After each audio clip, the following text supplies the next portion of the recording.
बिहार में बीजेपी और जेडीयू ने तो कमाल कर दिया।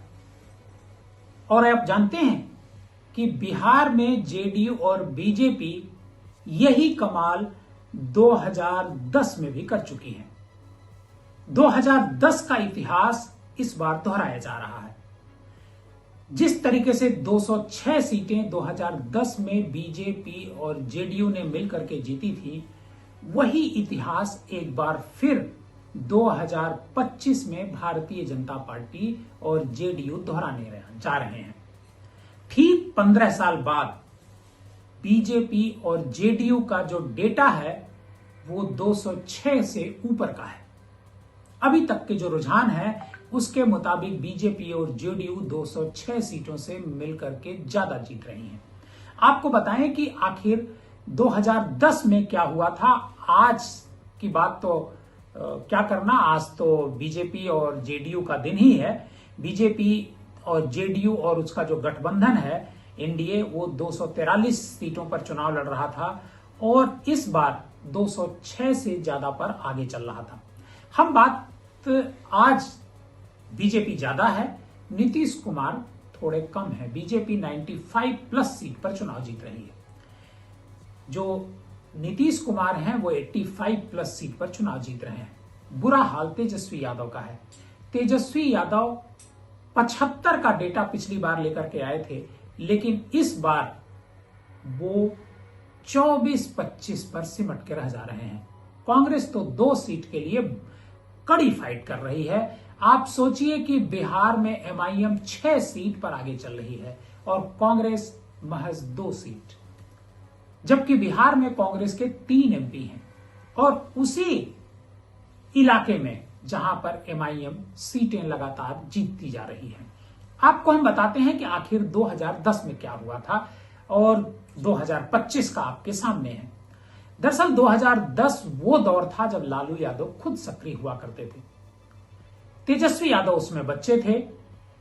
लालू यादव एक तरीके से पार्टी के मुखिया थे और टिकट बंटवारे में लालू यादव की खूब चलती थी। हालांकि इस चुनाव में टिकट बंटवारे में लालू की नहीं बल्कि तेजस्वी यादव की चली और तेजस्वी यादव की चली, लेकिन जो आज नतीजा आया है वो 2010 के नतीजों का याद दिलाता है। आपको बताएं कि बिहार में 2010 में जेडीयू एनडीए का हिस्सा थी। उस समय जब सीट शेयरिंग हुई थी तो जेडीयू 141 पर लड़ी थी और बीजेपी 102 पर। इस चुनाव में बिहार बीजेपी से सुशील कुमार मोदी जाना माना चेहरा हुआ करते थे। हालांकि अब उनका निधन हो चुका है।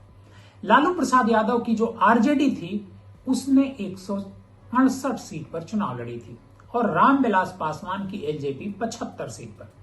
कांग्रेस अपने दम पर अकेले 243 सीटों पर चुनाव लड़ रही थी। इस चुनाव में महागठबंधन नहीं था, लेकिन वो आरजेडी और एलजेपी के बीच एक गठबंधन था। तब एलजेपी के मुखिया रामविलास पासवान थे और उस समय उन्होंने लालू प्रसाद यादव के साथ जाने का फैसला किया था। वो एनडीए में नहीं गए थे। उस समय 2010 में जब चुनाव नतीजा सामने आया तो एनडीए ने 206 सीटें जीती थी, जबकि विपक्षी आरजेडी, एलजेपी और कांग्रेस को महज 25 सीटों पर संतोष करना पड़ा था। चुनाव में जेडीयू 115, बीजेपी 91 सीट जीतने में सफल रही थी। दूसरी ओर विपक्ष की ओर से आरजेडी महज 22 सीट जीत पाई थी, एलजेपी 3 और कांग्रेस 4 सीटें जीती थी।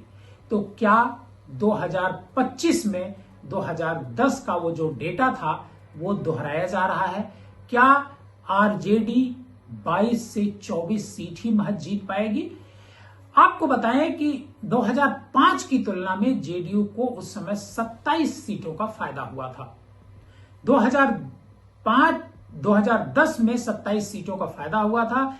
36 बीजेपी 36 सीट ज्यादा जीत करके आई थी 2010 में और विपक्ष को 32 सीट का नुकसान उठाना पड़ा था। जेडीयू का जो वोट शेयर था वो 2.12% बढ़ा था और बीजेपी का जो वोट शेयर था 2010 में 0.84 बढ़ा था। दूसरी तरफ आरजेडी 4.36% का नुकसान उठा रही थी उस समय 2010 में।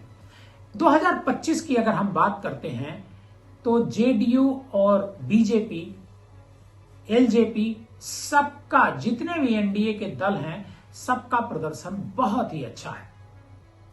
एक तरीके से अगर कहा जाए तो बीजेपी जेडीयू के फेवर में प्रो इनकम्बेंसी थी।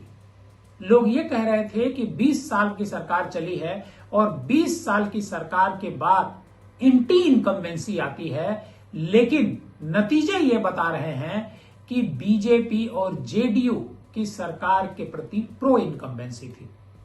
नीतीश कुमार उस समय भी बड़ा चेहरा थे, 2010 में भी और 2025 में भी नीतीश कुमार ही नंबर 1 चेहरा थे। भारतीय जनता पार्टी बिहार में कभी अकेले चुनाव लड़ने का साहस नहीं जुटा पाई। जब भी वो लड़ी, नीतीश कुमार के साथ लड़ी। कभी उसने अकेले चुनाव मैदान में उतरना मुनासिब नहीं समझा। तो क्या माना जाए कि जो कास्ट पॉलिटिक्स है बिहार की, उसमें नीतीश कुमार नंबर 1 है। क्या यह माना जाए कि नीतीश कुमार 20 साल में इतना काम किए थे कि पब्लिक को उनके अलावा किसी पर भरोसा नहीं है? आप पब्लिक न्यूज टीवी देख रहे थे। अगर आप हमारे इस चैनल पर नए हैं, पहली बार हमारा ये प्रोग्राम देख रहे हैं, तो हमारे इस चैनल को सब्सक्राइब कीजिए और इस स्टोरी को ज्यादा से ज्यादा लोगों को शेयर कीजिए।